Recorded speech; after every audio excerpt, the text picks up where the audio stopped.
Welcome to Street Power. Street Power is my podcast based on my philosophy that the streets are the most powerful element of society. And on Street Power, me and my illustrious guests, we will delve into the street world of Baltimore City from the top to the bottom. Nothing will be off limits. Hustling, beefing, jail, prison, love, loyalty, the code, everything. Things that you didn't hear or see on the wire. You might not agree with me now, but after you hear what I have to say and my guests have to say, I think you will agree with us.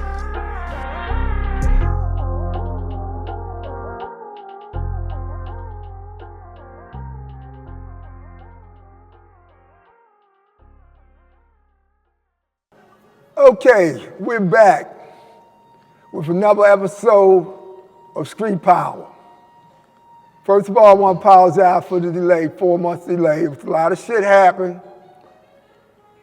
that stopped us from producing the next show, which I can't get into it right now, but I'll get into it later on. But I got somebody here tonight, that'll make up for the absence, It's an incredible young man. He's a producer, songwriter, singer, comedian, barber. He's bilingual. He's basically a Renaissance man, extremely talented. I can't say enough about it. I know I'm leaving some things out, but we'll probably get through it in the conversation. With no further ado, Ché Ray, my guest for tonight. You know what? That's crazy because I was looking around like I can't wait till this dude come out. Whoever you talking about. Yeah. Ché, you want to tell them a little something about you?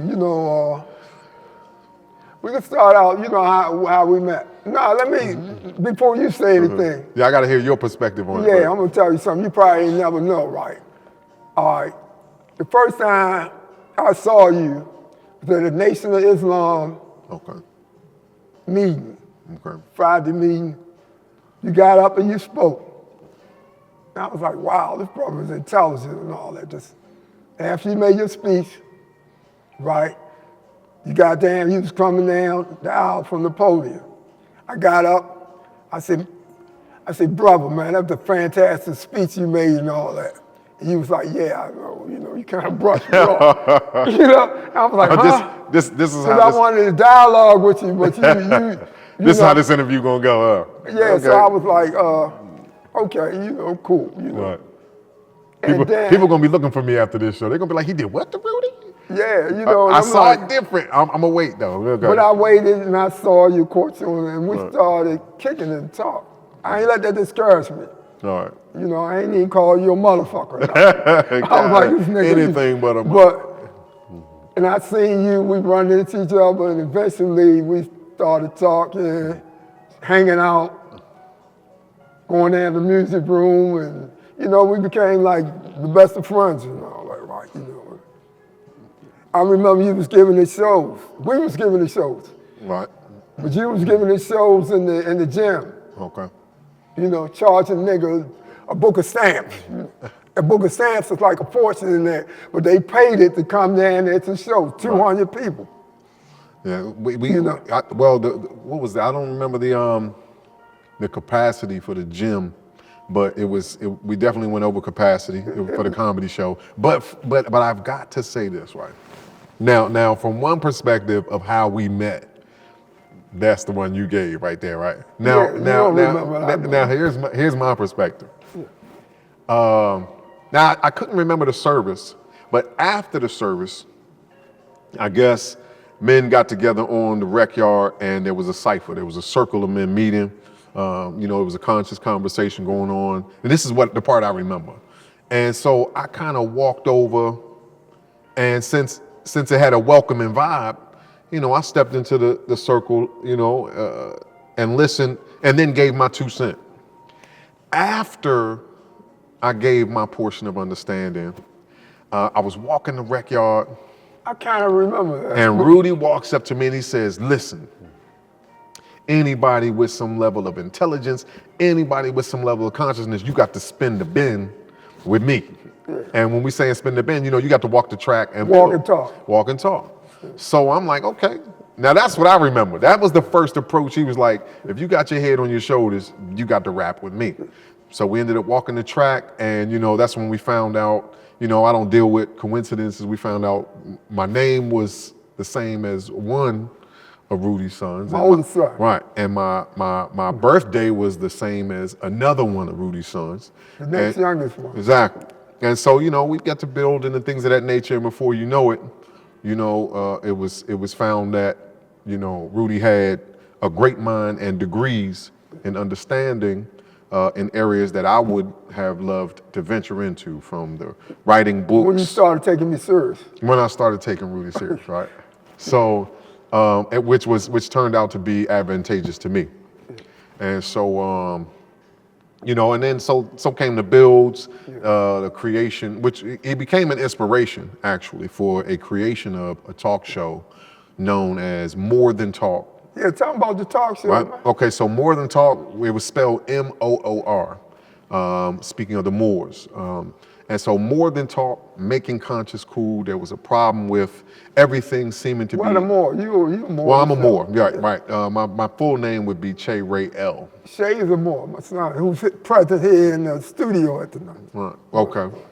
And so it was a play on the word more, so More Than Talk, making conscious cool, because it seemed that everything would come in style but consciousness. I don't care if it was just white t-shirts. A white t-shirt craze swept the nation, but consciousness was something that was swept under the rug. Consciousness was uncool. Exactly. So it wasn't cool to be. Right. And so with a comedic twist, you know, we felt like it would be easier for people to accept the jewels if they could laugh at them. So with a comedic twist, you know, with personality, we came up with a talk show, and first about two or three people showed up, but once we let them know that Rudy was going to be the governor of the show, it was a packed house. They had to stop people from coming in, you know.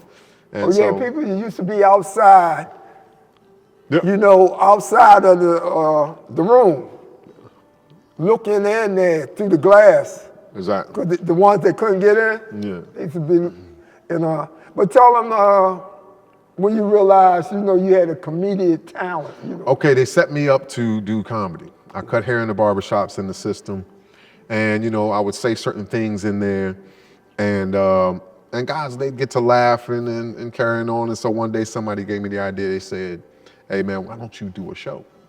And so the first thing I said was, "Hell no." But then after enough. Was that in Hazleton? Or you was doing it before that? I don't know if I did it in McDowell. Hazleton might have been the first time. Oh yeah? Hazleton might have been the first show. And I'm not a comedian. I can say some things sometimes. Right. Yeah. You know, and so I put together a bunch of things that people seemed to laugh at that I had said in the shop, and it turned into a show. And then by the second show, people wanted to pay to get in because there was a limit to who could get in, you know, and it took off from there, you know, but okay, you know. The part about you not being a comedian, yeah, right. I mean, he used to have, you know, people falling under the seat. The audience was primarily DC and Baltimore, right. Which you were familiar with. Right. You're familiar with DC, Baltimore guys, right. You know, and from the streets, and even the particular guys. Right. The culture of DC and the culture of Baltimore. And then you knew certain guys, you know, and you would like pick dudes out the audience and shit. Go on. Yeah, it made it easy. When I was coming up, especially where I grew up, I came off the porch in Prince George's County, right? Which is, you know, just on the outskirts of DC, just above DC, just below Baltimore. And so we used to do things back in the day, they called it joning. You know, and some people call it playing the dozens or whatever. And so, of course, I was the kid that lost all the time, right? You know what I'm saying? So I was forged in the crucible of Joan battle. And so it made it easy when guys was actually, you know, out of line to say certain things, and they found it comedic. I didn't really want to hurt anybody's feelings because, you know, These guys get, you know, you got the toughest gangsters in the system, but they're very emotional. And so we had to find a way to put a comedic spin on things, but it went good. People were laughing, was able to bring a positive energy, which was the most important thing. You know, if you could get somebody with 2 life sentences plus 200 years to laugh, you know what I'm saying, and forget their troubles and their pains, it was worth it. I think the first time I did something in the system that had comedy to it, I created a play called Gangsters Like Us. And it basically poked fun at the idea. It didn't poke fun at gangsters. It poked fun at the idea that you had to be a gangster in order to be a man. And so I did it with a comedic twist because you accept things, you know what I mean, if it comes off with that comedic twist. It's easier to accept. And I did it in a penitentiary called Big Sandy in Kentucky. And it was beautiful. And so that right there just kind of carried on. But comedy is a hard job. I know some comedians personally, and some of the things I've seen them do, just to name drop, like Larry Lancaster. And I've seen these guys up close and personal and things, and I would never say I'm a comedian. Larry, now that's a professional comedian, but indeed, it was a blessing to be able to bring laughter, you know what I mean, into what we refer to as dismal crypts. What was that movie, Richard Pryor? And what's that other guy, the white guy played in, they were in prison? Oh, Stir Crazy. Stir Crazy. Stir Crazy. He said, in the movie, he said, in jail, you gotta be able to fight or crack jokes and shit. Right, yeah, so I had to go with the crack jokes. I had to do the crack jokes, because I mean, it was too much. Hey. You gotta make a nigga laugh. You got to do something. You had to do something, so I chose that one. You know, it made it easier. Yeah, because, you know, if you can make niggas laugh in the penitentiary, right, you really got to be funny, you know? Because you get up there and you ain't funny, a nigga knock you out and bury you under the bleachers until the thing over. You know what was crazy? I remember, and I was explaining it take a lot of heart, too, to get up on that stage in the jail, you know, to tell some jokes. I know some killers up in there, they ain't gonna do that. Listen. If you ain't funny, they gonna fuck you up. I'm gonna tell you something. I told one joke one time, and I really didn't know that they were gonna find it funny. I was talking to them, and I said, you know, I've been doing this a couple times. This is probably my 3rd show in the system. And I was like, you know, it's crazy. It almost seemed like, because, you know, we get these faulty mentalities, like if you laugh, you soft or something, right? In the systems. No, if you smile. Yeah, you couldn't even smile. Man, it used to be like, Charlie, it'd be like 150 niggas on a picture. Right? Nobody's happy. Everybody mugging this shit, you know, tough, you know. And they'll look, and then they'll see me, and I'm the only one smiling. They was like, what you doing, man? You fucking up the picture. Mr. Rudy hopped in one of my pictures. I'm talking about, he had extra rows of teeth showing in the picture. I said, Rudy, why are you smiling so hard? And he told me something that stuck with me. He said, man, I refuse to let people see me and they think that I done broke down, like they done got the best of me. Right. And so from that day, you know, I started thinking about it differently, and it translated to a joke that I had told. I remember one time I was doing a show and I was telling the people, and I was dead serious, but they started laughing. I was like, there's some shows I've done where people came and it looked like they was trying not to laugh at the jokes. And I remember I saw a guy. I saw a guy in the back of this room one time, and he was standing back there. I was like, I ain't laughing at this. You know what I mean? And this guy was standing in the back, and I remember this. I spotted him in the back. He made me nervous, so I was giving him eye contact the whole time. He's standing in the back, and as I started telling jokes, I noticed that everybody started laughing, and he looked like he was trying not to laugh, right? So he's sitting in the back, and after each joke, he would do this. I could catch him, and he was sitting there, he would do this. Right? Like he was holding back the laughter. And finally, because a guy that was there to see the show was sitting next to him, and he told me about this, right? Finally, the dude, he couldn't hold it together, and he broke out laughing and got mad that I made him laugh. He was sitting there, and he was doing this. This is exactly what he said. He was back there, he was laughing, he was like this. Bitch ass nigga. And I was like, man, are you serious? So, you know, you had people that would really come there, you know what I'm saying, and their intent was not to laugh, you know, not to have a good time. That reminds me of something too. I did that before too. Yeah. I went to a astrologist. Okay. I was on the street back before, in the 80s. And I went to the scrouges. First time I went to them and all that, right? And so I had my poker face on because I know the game. They like expert body readers and all. Yeah. They'll say something, and watch you react to it and all. Like playing poker, you gotta tell. You don't know you're telling on yourself, Right. So I knew all that. I was like, So he started reading I gave him, my date of birth and all that. He started reading it and all. So you went to see him, was you trying to make it hard on him? You ain't giving him nothing to Right, go right, with. because I ain't gonna let him play me, Right. So, because I'm from the streets and all that, All right. So I gave my date of birth, place of birth. What else? I gave this. Anyway, so he put it together in about 5 minutes. He said, I'm ready. He started telling me stuff about myself, right? I was like, yeah, okay, he hitting, 3 minutes, he hitting and all that. But I still ain't gonna let him know he hitting. So what'd you do? You had to keep a straight face. Yeah, I want to see if he's real, 5 minutes, he hitting it, and I'm struggling to try to keep it. Trying to hold it. You don't want him to know he's good at his job. Yeah, right. So about 10 minutes, right, I couldn't hold it in no more. I was like, yeah, this dude is nice. Let me ask you now, is that the spirit? What is that?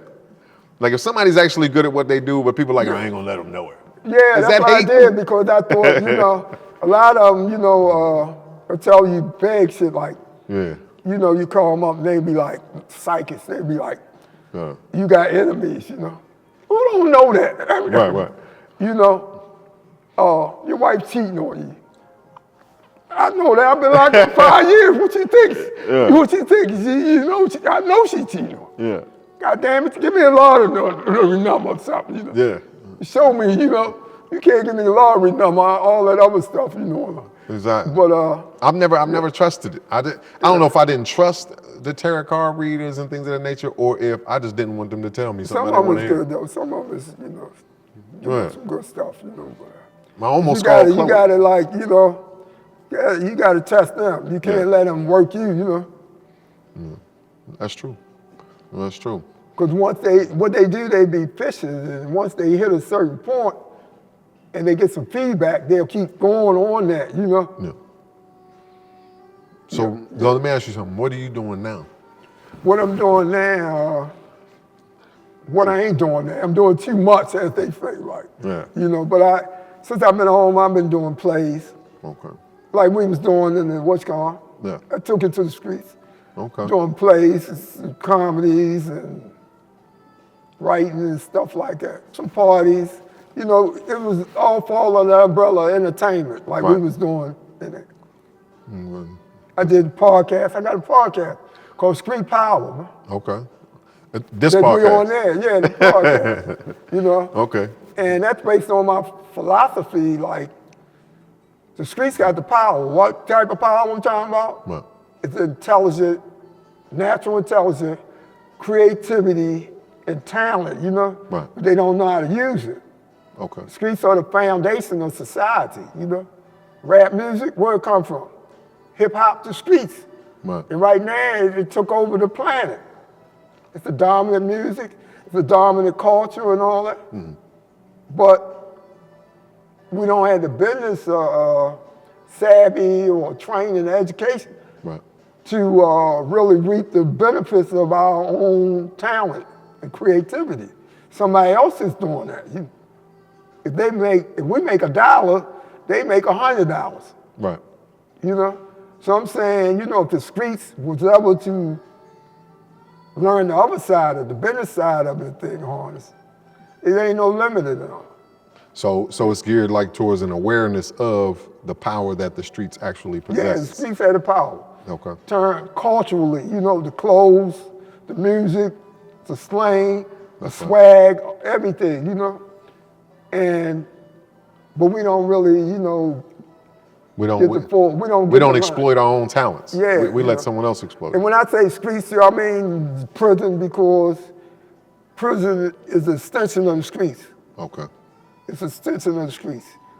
We talking about dudes from the streets, they eventually go to prison. Mm-hmm. And that's when they really, really learn their talent, And dudes come home, you know. That's right. The serious dudes, they come home, and when they start using their brain the right way and all, ain't nothing they can do. That was something that I wanted to get involved in. It took me a while to want to get involved in assisting, first working with myself, but assisting people in working out their potential and things of that nature, right? Oh yeah, you teach, man. Right. So I forgot that. I know I was going to leave off. I'm Hell of a teacher. I'm an educator. When I say education, I mean, you know, I'm speaking of the ancient term, like educare, meaning, you know, bringing out the full potential that already lies within a person. Yeah. You know, when you're dealing with education as opposed to training, you know, with education, you're already dealing with, you know what I mean, the full potential that was given to a man, woman, or a child by the creator. You know the etymology on the word education? The etymology on the word education, yeah, educare. Yeah. And it finds most of its origin in ancient Moorish Latin. It's not to put something in a person, but it's to bring out what's in there. Exactly. That's what it means, educate. Exactly. So that's why I say, you know, it's got a different nature than training, where, you know, a lot of times training benefits the trainer more, while education benefits the educated. And so, you know, I deal in knowledge of self, teaching, right? Because I believe that a lot of our people entertain greatness in their ideas, but don't necessarily entertain building a mental foundation to support the greatness. So what happens is we get a lot of really good ideas and don't work out the potential that it takes to manifest those ideas. Right. And so that's where I come in, trying to, you know, or I strive to make people aware of their potential. I'm not your savior, and no one else outside of yourself is your savior. You know, I believe that if a man would find their savior, they must look within. And so I try to direct their attention within, you know, and prayerfully, you know, after that, they drink the water, right? You know how they say you can lead a horse to water, you can't make them drink it. What about the Kool-Aid? The Kool-Aid, I'd stay away from the Kool-Aid.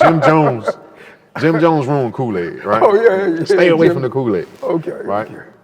Drink the water, right? But so all of the things that I do now, whether it has a comedic twist, you know, that's kind of like how I grew up. I had a nervousness. You know, I was kind of awkward and things of that nature. This is why I'm at the interview now with some what you talking about Willis socks on. I You know what I'm saying? I couldn't tell. I seen you on the stage. You was going to ask about it, but you were sparing me. Yeah, so I seen them socks. I was You going know to say that for last. This right here is for those who really know. You know what I'm saying? That what you talking about, Willis, this is something else. But but I had a quirkiness, and so in order for me to start expressing myself as a young man, right? Because a lot of frustration, that's where a lot of this violence is out here.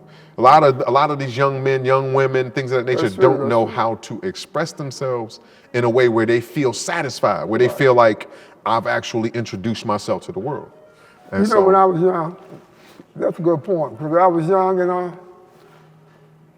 I'm in an argument with a person. If I could out-argue them, you know, I would just hit him, you know? You know? Well, I mean, I couldn't get my point across. Yeah. But yeah, and that's what happens. We don't know how to get our point across.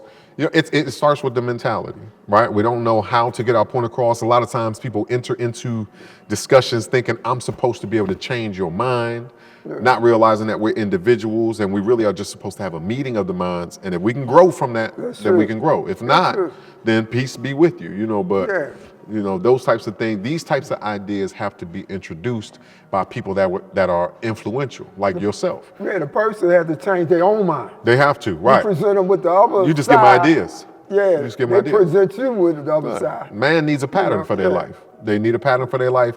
And what we do is we choose who we'll listen to based off of their influence. So when you have somebody like Mr. Rudy Williams, and he says something, there's a lot more power potentially behind that influence. Then there's a certain section of people I might be able to reach based on my brand and things of that nature through my music or what have you. And so forth and so on. I remember when I was working downtown one time, I was in a barbershop on Saratoga Street in between Howard and what is that right there? Is that, what avenue is that? It's on Saratoga, Park Avenue. In between there, I was working at a spot. It used to be, it's not there anymore, it's called Focal Point. You know, so shout out to Terrence Streets. He gave me a chance in a barbershop. First guy to give me a chance in a barbershop. You're a master barber. Who, me? Yeah. Well, I know how to do hair removal. Yeah. I'm learning, right? I got a question. I already know the answer. This is for the audience and all that. All your ambitions. You're a teacher, you're an entertainer, songwriter, producer, barber, bilingual. Between the entertainment and the teaching, right? Which one is more important to you, more dear to you than? Well, there's a synthesis between the two, right? I use my ability to entertain, meaning I use my ability to grab maybe focus and things of that nature. And then once I have someone's focus, you know, economy isn't in having a thing, but in knowing how to use it. So once I have your attention, now I'm duty bound to do something with your attention, right? Because attention energizes, intention transforms. So once I get a man or a woman or a child's attention, you know what I mean, it's up to me to feed ideas that might influence their intention. And so prayerfully, my intent is to have you produce something that's in accord with love, truth, Right. peace, freedom, justice, things of that nature. Edutainment. They So they you really merge like- them, and it's like edutainment. Yeah, right. Exactly. They inseparable, really. You know? No, well, it's as my method. Yeah. Now everybody has their different methods. Some other people, you know, it depends on your own intent. I know some Right. people that were really charming and funny and this and that and the other, and they made the best pimps America has ever known. Yeah. So it depends. You know, the best things in the hands of a fool. Okay. So the best things in the hands of someone with ill intent can be turned to something destructive. So it's not just the ability to educate or entertain. It's just that, you know, you put those things together and you're hoping to produce, you know, something that assists people in uplifting themselves, right? So and that's worked for me. Yeah. A little bit. So for others, you know, they might use Speaking of something else. entertainment, we like the best entertainment in the world. In the world, We all natural entertainers. You know? right? And they know that too, right? Okay. That's why they figure like, okay, we can make millions, billions off of them, you know? Right. Because the entertainment world, music, acting, first in music in the beginning, you know? Right. Because they got a documentary saying that American music is black music. Okay. Style and everything. They know that, right? That's why they exploit us. Right. That entertainment go all the way back to the plantation. All the billion-dollar franchises, entertainment, boxing, basketball, all that go back to the plantation. Right. They used to make the slaves, you know, they brag on their slaves, how big and strong they was and all. And it was like, well, you know, I got a slave can beat any of your slaves and all that. Right. So set it up, you know, that was their entertainment, you know. Right. If they slave won, they might invest, you know, like $100,000. Back then, that was $1 million. Right. All right, if they win, you know. It's kind of like what Leonardo Yeah. DiCaprio was doing in the movie Django. Right, and if they win, you know, they slave win, they will reward them, give them a watermelon or something like that. Right. And give them free range with the, what they call the wenches, the slave That's women. right.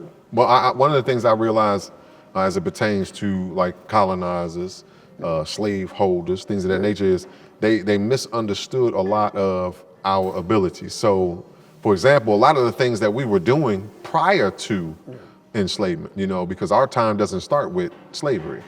Prior to enslavement, a lot of the things that we were doing was misunderstood misunderstood. So they thought that these were forms of entertainment for them, when in reality, we were performing something that was cultural. Whatever we were doing, whether it was dance, you know, whether it was certain types of battle techniques and things, what we were doing actually was cultural. It served to develop our potential. And then then you had those who were professionals at exploiting people's culture. And so now what was once cultural was done without any true meaning and called entertaining. And so it started to lose that life force that it naturally had. The most important thing about that for us was the spiritual part. Right. without the spiritual part, the singing and all that, I don't think we would have made it through slavery. We wouldn't have made it on earth. Yeah, that part, right, gave us the endurance to survive slavery. Right. Why we here now, you know? We sung spirituals from the Bible. We made certain songs from there. Oh, Jesus coming home, Jesus coming to promise, and all the different. I don't really know the lyrics like that, right? But You can't. but you about to remix a hymn? I gotta remix them. Remixes in that, you know, we remix everything for real. We remix the leftover garbage, you know, that they gave us, and they call it soul food now. You know? That's right. And everybody wants something, so we remix. That's the creativity, natural creativity, our genius, and that they exploited. Yeah. And they still exploit it. Well, speaking like of making it through slavery, one of the things that is so great about our people is while some might see songs, right, and some might just see dances, and some might just see a musician on the drums and the djembe and things of that nature. Really, what we did is we had a habit of performing certain things that helped us to embody a spirit. We had a way of inspiring ourselves through rhythmic movement, through creating rhythms and things of that nature. We had a way of uplifting our spirit, even in the face of those who were trying to crush our spirit. So what we were doing with our dance and our drums and our singing and things was actually medicating ourselves from the traumas, right? And so it really was, for one person, it was really rhythmic and entertaining, but for the people doing it, they were either communicating in order to perform a coup and take over something, right? Because we communicated with that stuff as well. Or they were medicating themselves. They outlawed the drums and all that. Yeah, well, they did once they realized it was it was one of the first cell phones. They started saying, "Hold on, man," because I'm trying to figure out how these dudes knew we were coming and exactly how many horses. Right. But the bottom line is that also we could medicate ourselves, because going through what we went through in some of those slave breaking tactics and things of that nature, these things were designed to deteriorate an individual from the inside out. And so our music, our dance, our way was a way of resurrection. We could remove a living spirit from a dead state of mind. We could make the ethers vibrate on high, although somebody was trying to suppress us and depress us. You know what I'm saying? And we use those things that today they just exploit for mere coins, you know what I mean, as entertainment. This, you know what I mean, our so-called entertainment was like a heartbeat of the soul, right? Yeah. And so this is what made us so powerful. And this is why we're so feared and revered at the same time by those who exploited our lands and so many other things. And our creativity, you know, it was like, no matter what problems or pressure we was facing and all that, we would come up with solutions and things. That's the natural. Spirituality, but I think, to bring it up to date and all, I think we lost some of that. And the reason, my theory is the reason we lost it is because we became materialistic. Our values have changed. We're not singing about going home to heaven and all that, the biblical themes and not like that. Right. We singing about cars and houses and getting a Cadillac and the Mercedes Benz and the new bling bling and all that. So we done lost some of our spirituality. We got a lot of Stockholm syndrome. We're starting to mimic and oppress it. A lot of our people have forgotten what the usefulness was in what we did, and we are starting to just do things for entertainment, for reputation, fame, and things of that nature. So now we're our own worst enemy. You know what I mean? We really, our values is crazy. We don't value life no more. Okay. We don't value life. We'll take a life for the blink of a second, you know, just for some bragging rights. So you can, like, where is it at Chicago? Somebody killed somebody, you know, their enemies, and they would smoke blunts and all that time, but they smoking on somebody's ashes and all. Get on social media, you know? Mm-hmm. Well, I mean, I'm gonna tell you something that I've learned, Rudy, is when you don't take time to consider the true value of a thing, you disrespect it. you disregard. It's kind of like if you were to give an infant a $10 million diamond. The first thing the infant is going to do is act according to their nature. So they might put the diamond in their mouth, right? And once there's no flavor or anything like that, they can't get satisfaction of sustenance, they toss it. And so the diamond is no less valuable, but if the individual in possession of these things doesn't know or can't comprehend the value of it, misuse is bound to come. What they say, that saying called casting pearls to the Casting swine. pearls to swine, exactly. Yeah. So the bottom line is what you have now is a level of unconsciousness. You know what I'm saying? When you're not aware of your source, your purpose in life, what you need to develop in yourself so that you can function or be considered as a functioning human, you know what I mean? And things of that nature, then you don't necessarily possess what it takes to build a sense of value. And if I don't value me, you ain't shit either. Right. It's just a matter of time and misunderstanding before the blue and red lights get to flashing. So that's what happens. I mean, now I will say this. I think our people are in a better position today, obviously, than in a time of slavery, because we had a time where you would be strung up if you were found in possession of education.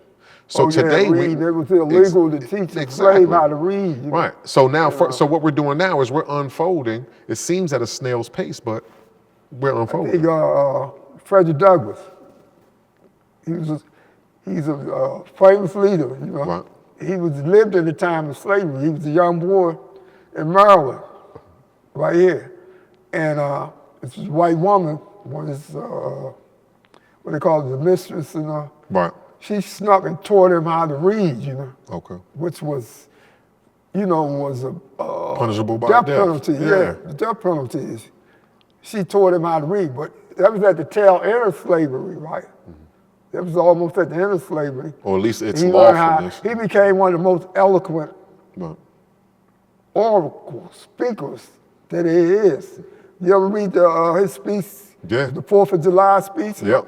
That was Shakespearean, man. I was like, wow. He was a man of letter. Yeah. He was defying the odds because they weren't looking to create men of letter out of our people after the abolishment of slavery. And we valued education then because we didn't have it. Mm-hmm. We didn't have it, They didn't teach us that. They didn't teach us how to read, So that was like the goal in life, learn how to read, get an education. Because you can transform your life, You can, exactly. That was the only way you could change your life. And we was a spiritual people, That's right. Because it's always like a balance between spirituality and materiality. You can't become too spiritual when you out there. They say you don't want to be so heavenly. You ain't no earthly so good. You're trying to keep the balance. But I think now that we have swung, the pendulum has swung all the way in towards materialism. We're unbalanced. Right. We almost lost our spirituality. You drive down the streets of Baltimore City, see them young guys out there, backpacks on and all that, They trying to get the American dream, the only way that we can get it. Right. We can't get it through Harvard, Yale, Princeton, Princeton and all them, the Ivory Tower college and university where, tuition is $100,000 a year or something like that. We can't get it there. I'm gonna tell you something, Rudy, that I've seen that's changed, right? When you're dealing with some of the younger guys now, right? One of the things I've learned is, first and foremost, the younger guys and younger ladies today, they don't care how much you know unless they know or have a sense of how much you care, right? Yeah. And what I've been seeing in some of the older or some of the elders, some of those that should have degrees, what they do is they look at the youth and in a vain sense, they believe that when they speak what they call wisdom, that the youth should change, right? And when the youth don't change instantly or in a timely fashion, according to the elders, they say, I don't know what's wrong with them. But in reality, first and foremost, there's nothing necessarily wrong with them, but in reality, what they've done is they've picked up where some of the older ones have left off. right? Because the youth's job, and it's a tough job, their job is to pick up the torch and move the whole nation forward.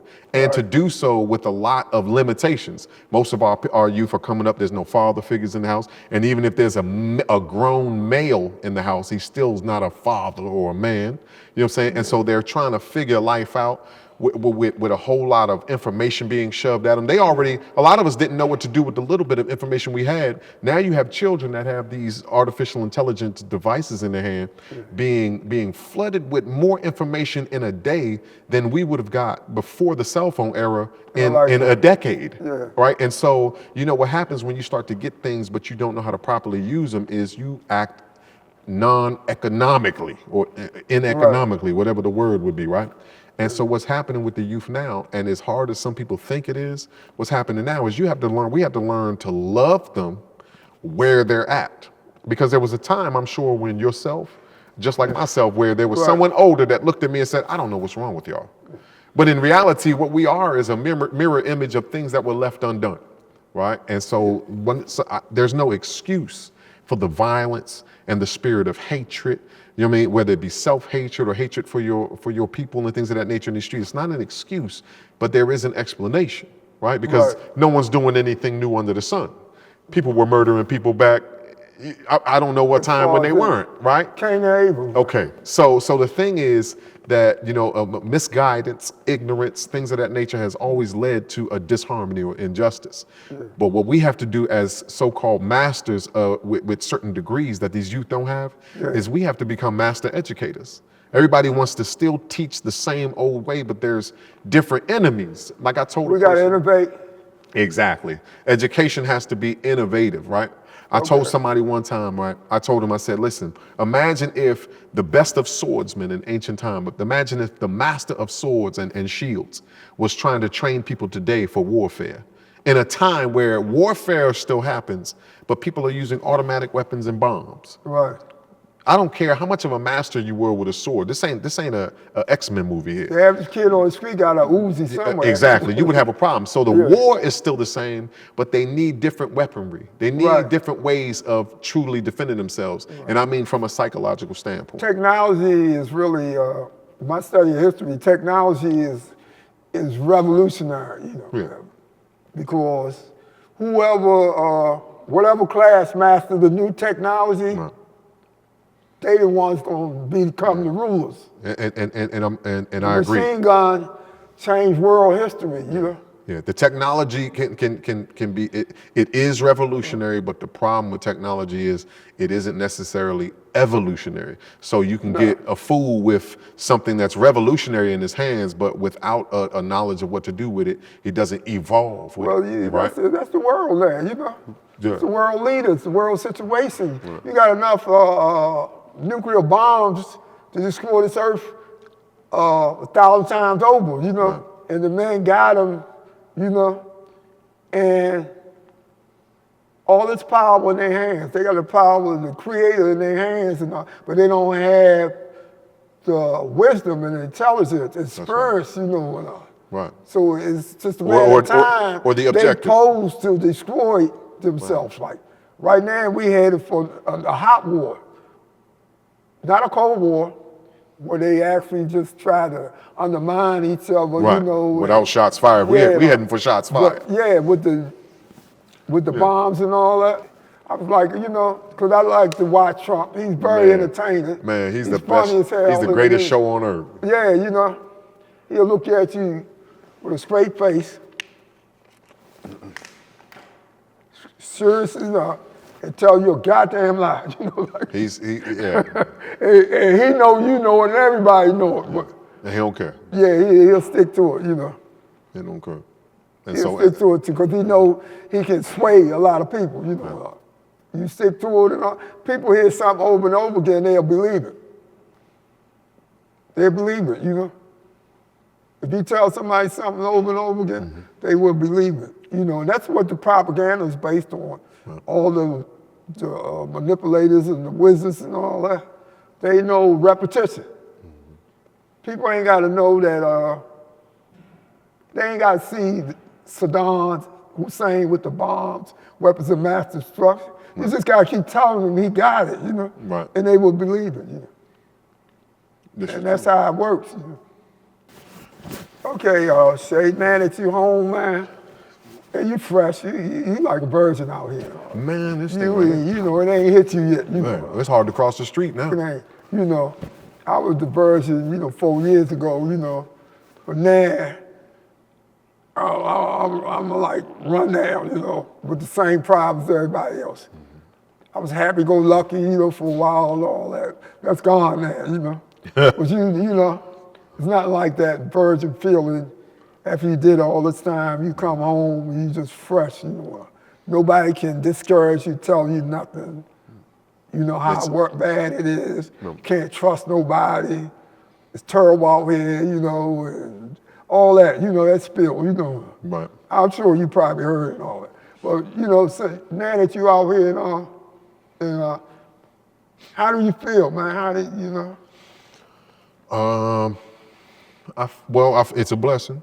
Yeah. I feel, you know, I feel like there's a lot of work to be done. Yeah. I feel like one of the major things that you're going to encounter when you're coming home is really just being constant. That's going to be the major issue, staying focused and trusting the process and not failing to recall what you've gone through. Yeah. You know, when you were in there and I was in there, you know, we were in there for a decent enough amount of time to see the recidivism and see how the prison had that revolving door.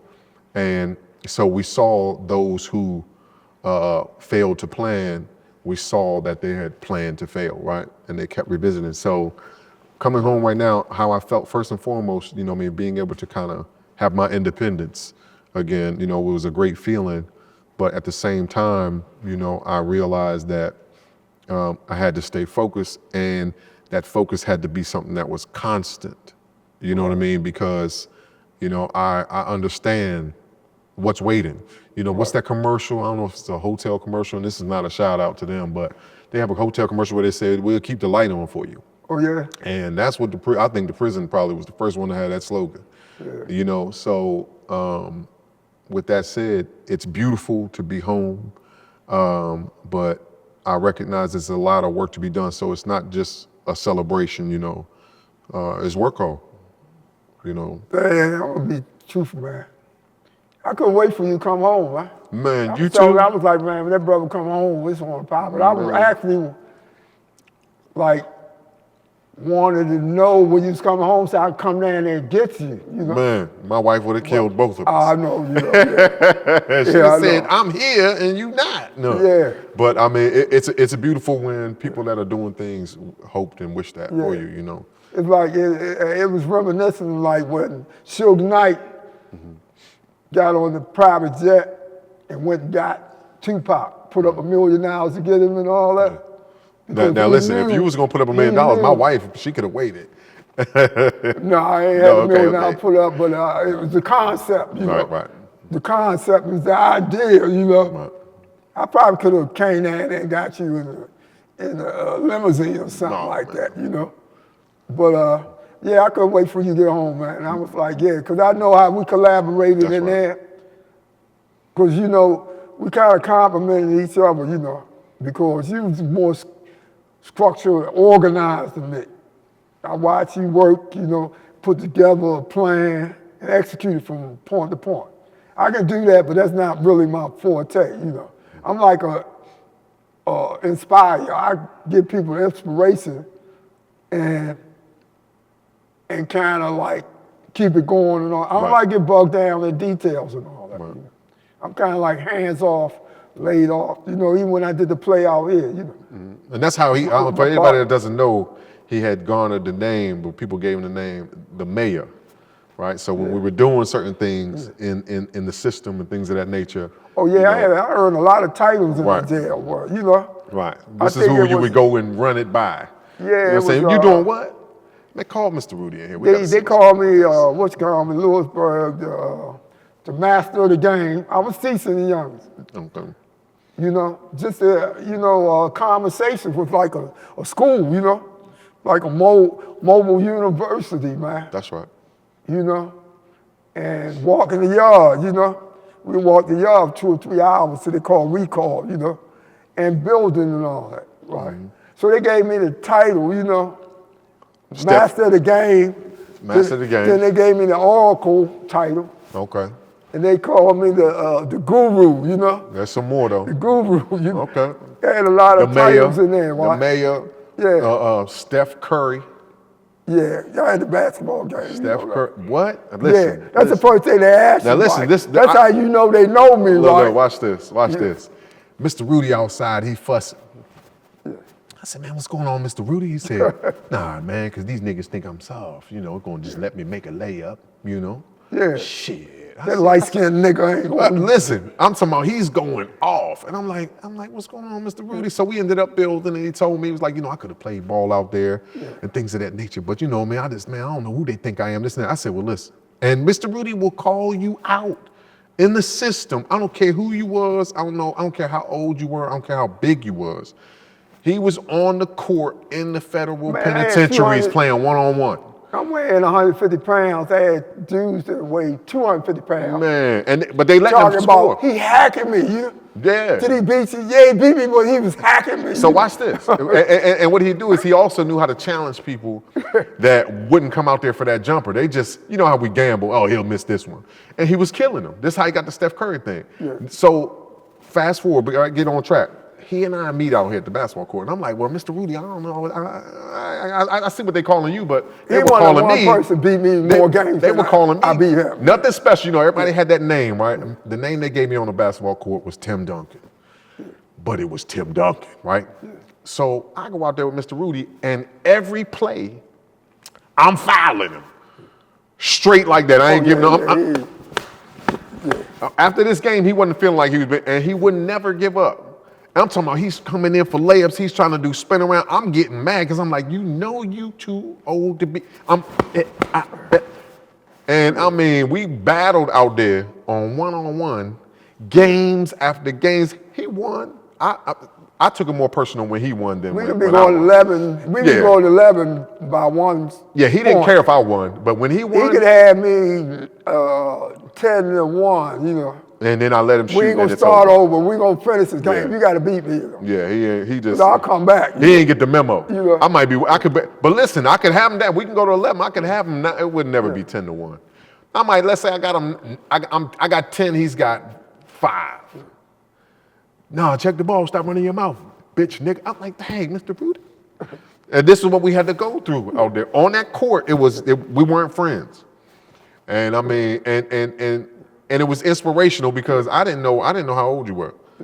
And he's out there running and running. Oh, man. So there came a beef about this because other guys would get out there with him and play him soft.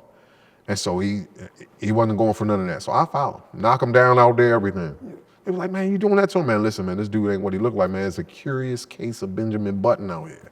This dude ain't what y'all think he is. You know, people used to talk about my shot. You know, they would was like, a backhand compliment. Yeah. They was like, yeah, you got that jumper shit, but it's ugly, you know? Yeah, it didn't matter. They be like, it's ugly. It didn't matter. He had a Joakim Noah jumper, but it was going in. Right.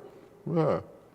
So you can't stop it, you know, because, I mean, the fadeaway, and it was two-hand almost. It looked like it was two hands. I don't know what it was. And it make you mad because when somebody's shot is ugly, you get angry when they make that.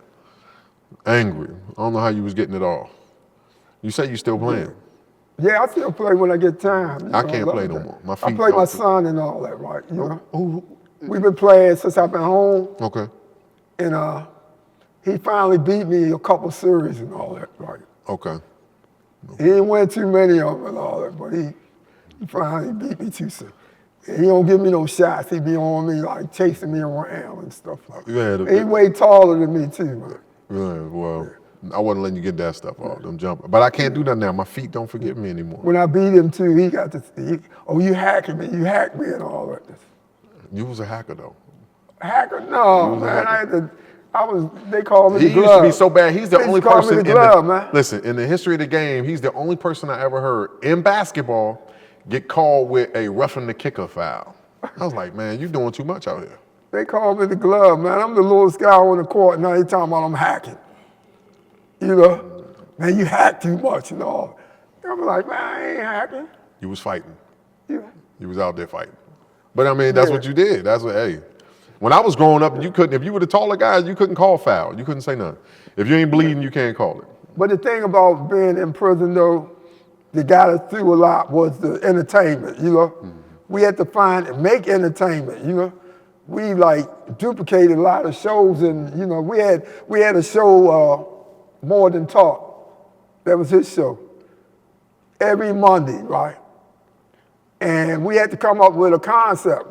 So we did Jerry Springer, Marty Provis. Right. We had a lot going on. Skits, comedy. Yeah. And it was educational. I think one of the first ones was the guy, it was a young man actually that was illiterate. Beach Bay. He admitted he was illiterate. He couldn't read. Nardo, remember Nardo? That was the guy out of DC we was talking about the other day. I can't recall. You got to see the face. He was always on the front row, you know. He was always doing the show and all that. He was always commenting and cracking his jokes and stuff. Man. You know? I'm horrible with names. I got to see a face. He was always on the front row, and eventually, you know, he became one of the cast in the, he played a retarded homeless person, you know? I don't know. He might have came off the porch. I had quite a few characters myself. I had the blind guru.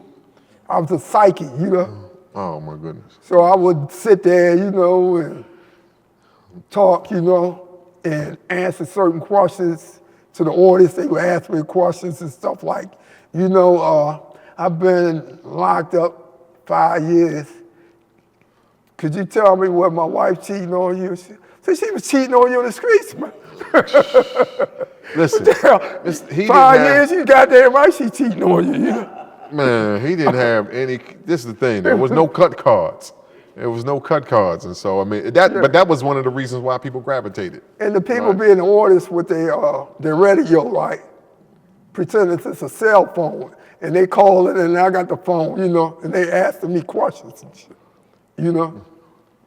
Man. Like I'm about to get out, you know, in a month, you know, and should I go home, you know, to the what? No, don't go home. Your wife messing with the police now, you know. You go home now, they gonna lock your ass back. Don't go home. I remember when you first got up there and you was telling jokes. Do you remember any of those jokes? I don't know. No. Rudy will get up there, man. We were like coming to the stage, Rudy, and he might get up there and just, you know, knock, knock. Who's there? None of your business. And that'll be the punchline. He'll laugh. He didn't care if you enjoyed it. You know what I'm saying? And just be like, Rudy, what did he be like? No, not right now. Hold on, I got another one. He used to be like, you can't laugh at your own jokes. I'm talking about he's dying at his own joke. It was one dude in the audience, right? He was like, you know, is there any products out there, you know, that will really work, you know, where you can grow your hair back? He was bald headed and shit, you know. I said, nah, nigga, just get a big hat, buy a big hat. And that would be the joke. You know, we wouldn't be able to put you on like a family show. Yeah. You know what I'm saying? So street. But we had to create our own entertainment and have fun, man. We had to. The laughter actually, man, helped to get rid of the negative energy. Yeah. So it worked out. Entertainment is powerful now, for real. Because actually, you know, the only product that America has that the world wants is their movies, their music, the fashion and the style. And all that is us, come from us. We are the preeminent entertainers. Mm-hmm. All the white boys that can sing and all that, play the guitar and all, they will admit that they got it from us. Mick Jagger, Rolling Stones, what's them other groups, and all of them will admit, you know. Eric Clapton, they hung around with the Temptations and all. We are the greatest entertainers in the world. You know? You look at our history, we was rocking gold chains and gold teeth 50,000 years ago. I don't know, but they had, well, yeah. Yeah. They probably didn't have the same stuff on it, but yeah. Yeah, they had the good stuff. Right. A lot of stuff was fake, man. The diamonds and everything. They had the real stuff. Solomon, Tutankhamun, and all them. They was rocking that stuff. And the Europeans seen that, and then they started later on. That's right.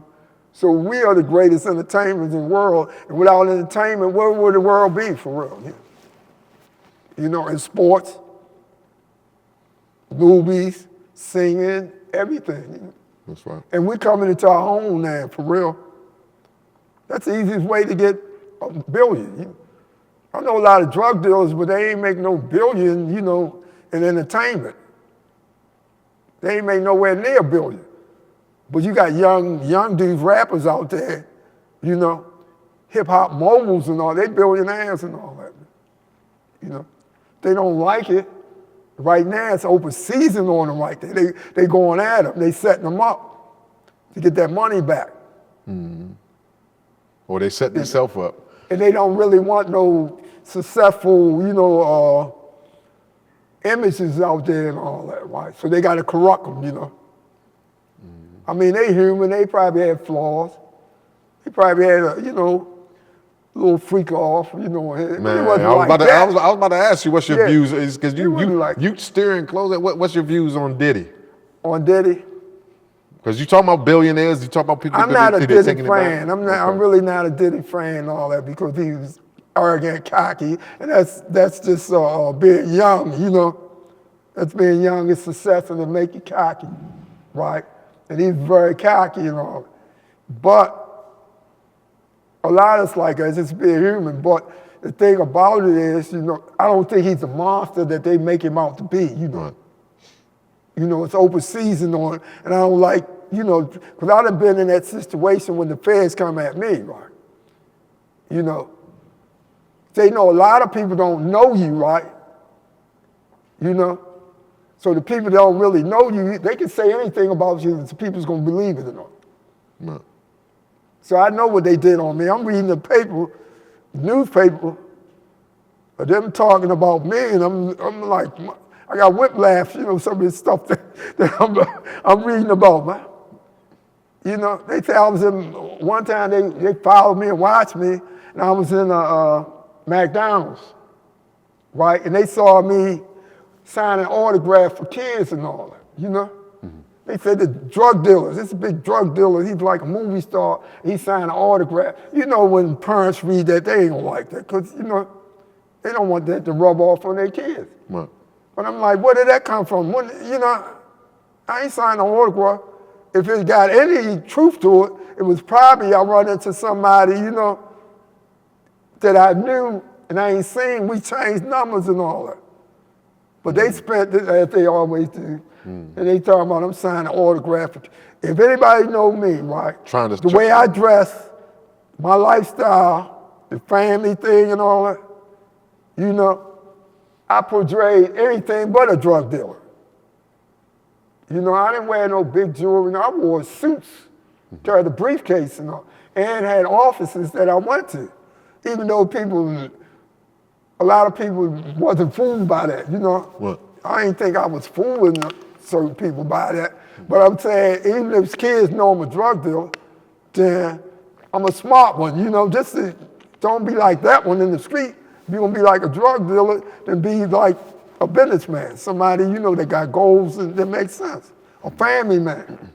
You see me, you gonna see my kids with me, or my woman. You ain't gonna see me at, 50 dudes and all that. Or signing an autograph. None of that, So, but I was reading all that thing and the way they portrayed me in the paper and all that, man, it was like. I already know. But that's psychological warfare. Exactly. They got to demonize you and make people hate you. And a lot of people that don't know you personally, they believe that because they only get one side of the story. They ain't get both sides of the story. While they they're had screaming, me locked up, while they're screaming, isolated you're in innocent. some of the what's called. I couldn't even walk 10 feet without hitting the wall. 10 feet. while they were telling their story, and that's what they're doing to Diddy right now. Right. They talking about,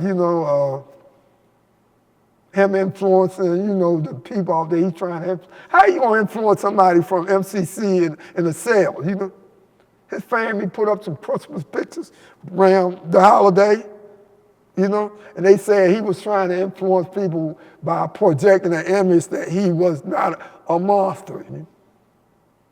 I'm like, man, they got all this say, but this, and they talking about, fair trial. Right. He already convicted and all that, right. really, Only way he gonna get a fair trial is they move his trial to Mars some goddamn way. Right. He's not gonna get a fair trial on the planet Earth because they already tried to convict him in the court of public opinion, and that's what they do. And I'm just saying this one-sided thing, man. I do not like it. I do not like it because you don't have to fight like that. I don't fight like that. What do you think about our people that are coming up? What do you think about Jaguar Wright? Oh my goodness, Jaguar Wright. I'm gonna tell you about Jaguar Wright. Y'all watch a lot of videos and all. She was on the Piers Morgan's show, and she went down the line. Jay-Z, Beyonce, Oprah, this and that. Diddy, She got to ask the grind. I don't know what happened to her. When she was a little girl, maybe, didn't nobody pay her no attention or, they didn't feed her or something. She got to ask the grind. I know that, right, But and she was really, I could see she really wasn't no pretty girl. She was in the entertainment business. She's a singer entertainer. She was with Arrested Development. No, I don't know. I know she did some stuff with The Roots. The Roots right? is one of them groups. And then she left to do something with Jay. And she working hard. She probably had some talent and all that. But she didn't get too far in the thing. And then you got the pretty girl that ain't got no talent and all that. She going to the top. She got more than she did. So she got to ask the grind, against all of them. But she feel like she wasn't treated right, and she's not where she thinks she should have been in the entertainment business. So she out to get everybody that was, did better. But Piers Morgan show, she talking about that. So she was like, yeah, well, Diddy came up under Clyde Davis, and he got this and that, and that's where he learned that from. Piers Morgan, right? He said, hold on now. Clyde Davis is not here, so you can't say that about her. She did like that. Right. He shut the hell up, Right. But he didn't say nothing when she was talking about Jay-Z, Beyonce, Oprah, and all that. But as soon as he mentioned Clyde Davis is one white man or Jew, he shut her down, and she ain't say nothing, It's on there. Go back and dig it up. She ain't say nothing. Right. If she really believed in what she said, I think she's trying to get attention. If you really believe that, you would have put him in check and told him, you didn't say nothing to me when I was doing that. You let me talk. And then as soon as I say something about a white man, you going to take up for him. You saying I can't say that, but I can say that about Oprah and all these other people. They not here in the studio to defend themselves. Right. It's on the thing, So she want attention, So she got to ask the ground. Yeah, you get attention for different things. Some women get attention just because they got a big booty. Or they got the long, pretty hair, you got to have something to get, and so she got to do something to get attention, So she got to talk about these people. A lot of the people, I don't think she really know them. She watched a lot of videos and clips and stuff like that, and put her own spin on it, what they call reaction videos now. Right. You make a video and all that, and somebody come behind you that can't make a video, and they just comment on your video, criticize you, and that's what's going on out there. Yeah, but Jaguar Wright, I don't like how our people come out the woodwork and try to. She ain't the only one. She wasn't the leading one, but everybody's doing it. Yeah. I'm telling you, somebody that's even a bigger let me say hater than her. And I'm gonna say it on the thing and all that. It's 50 Cent, man. Uh-oh.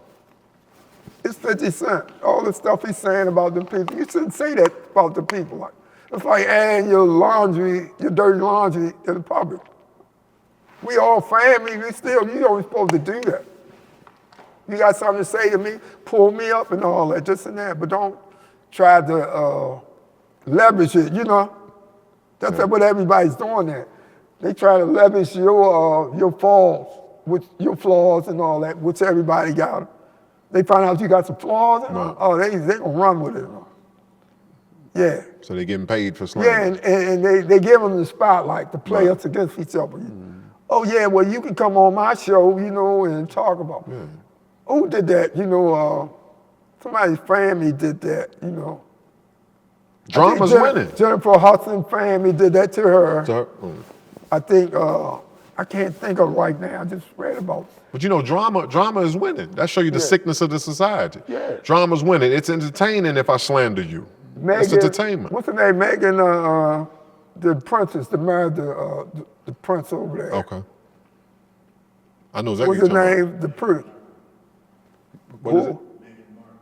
Meghan Markle. Okay. Her family did that to her father. Them did that. They tried to get a book deal on TV and all that type Drama of stuff. sells. Yeah.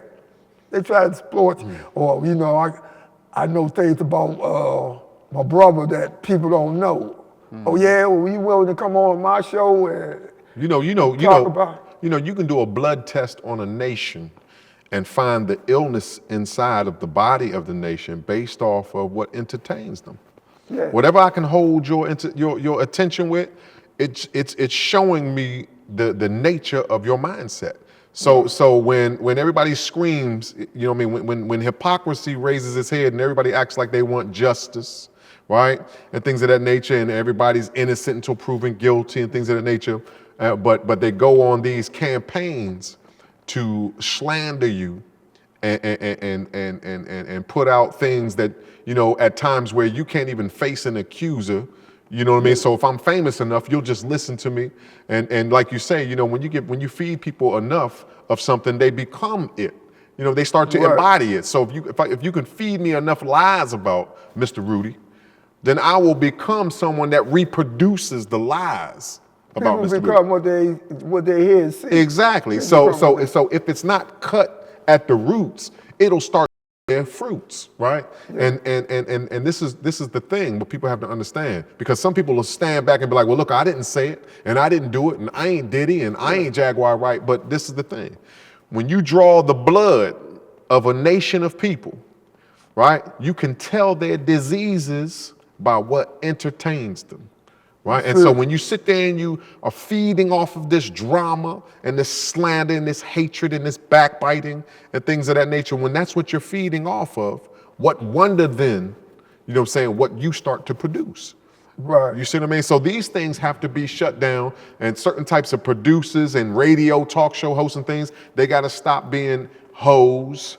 You know what I mean? Just doing anything it takes so that the register makes them sounds and things of that nature. So when people come on there, and especially when you got someone that'll come on there and spread unsubstantiated and unproven, where's the democracy in that?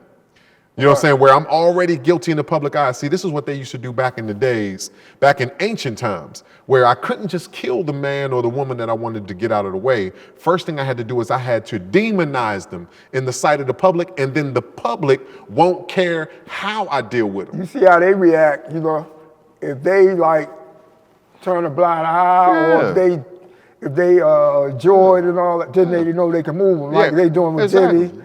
They did it all Kelly. I ain't saying these people ain't do something, but they ain't do. But they were guilty way before a verdict. Yeah, you know. Yeah, it's like an old tactic. You probably heard it. I think it's a Latin term. They say when you sell your soul to the devil and all that, you know, then he gonna turn or he gonna collect, you know. And that's what happened there. They collecting on a lot, and it's ugly. The people that's getting up there that's saying all this stuff about them, making up stuff like that and all that. They're not aware that, you know, that they are being more ugly than the people they're talking about. Right. It's ugly nowadays. And, you know, it just shows you, you know, that America is on a downfall right now, you know. There's a lot of confusion. I mean, don't nobody know what truth is nowadays anyway. Right. Because they got the technology now to put words in people's mouths. I've seen some of the videos on it. You got men kissing men and all that. And you got people that don't know whether that's real or not. You got a lot of people believe it because of the technology. Right. And that's just a recipe for chaos now. You got Trump calling everything fake news. If it ain't in his interest, convenient, he called it fake news. You know, and you got a lot of people believe that it's fake news. The truth is fake news. The lies real. So, you know, now you got chaos. Yeah? Right. That's what's called a disease, cancer. It's eating away at the what's called. Because cancer will eat you up for 20 years before you realize it's in it. When you realize it's too late. And this is society now. That's right. The Western world, really. Yeah. Western world, they on the seed or they on the structure. Their success. Your success is your son and his son, your grandson, that's their downfall. Because you made it too easy for them. They ain't got to struggle for it. No. And they ain't going to be, what? Shit. They ain't going to be nothing, you know. Because you made it too easy for them, you know. That's right. So that's where we at. Our success is our downfall. It's over with. The dollar bill, this dollar bill is like on the down decline. The dollar bill was our strength in the world, you know. You know, to buy oil or anything like that, you had to exchange your money and get dollars to buy it because they dictated that, you know. But now, the BRIC nations and all the other countries, they done figured out how to beat these people, you know. Right. They on the rise now. The dollar on the decline. So it's just a matter of time, you know. They know it. That's why they want to go to war with China and all that now. Did you hear? You said you didn't get a chance to watch the inauguration. No, it isn't, you know. He started talking about something about the Panama Canal and taking it back because China's getting to use it, and they gave it to Panama, not to China. He started talking about. He said something about the genders. He said from now on, from this day forward, there'll be nothing but a male and female. There'll be nothing else recognized. And he started a lot of, you know, he stirred the pot.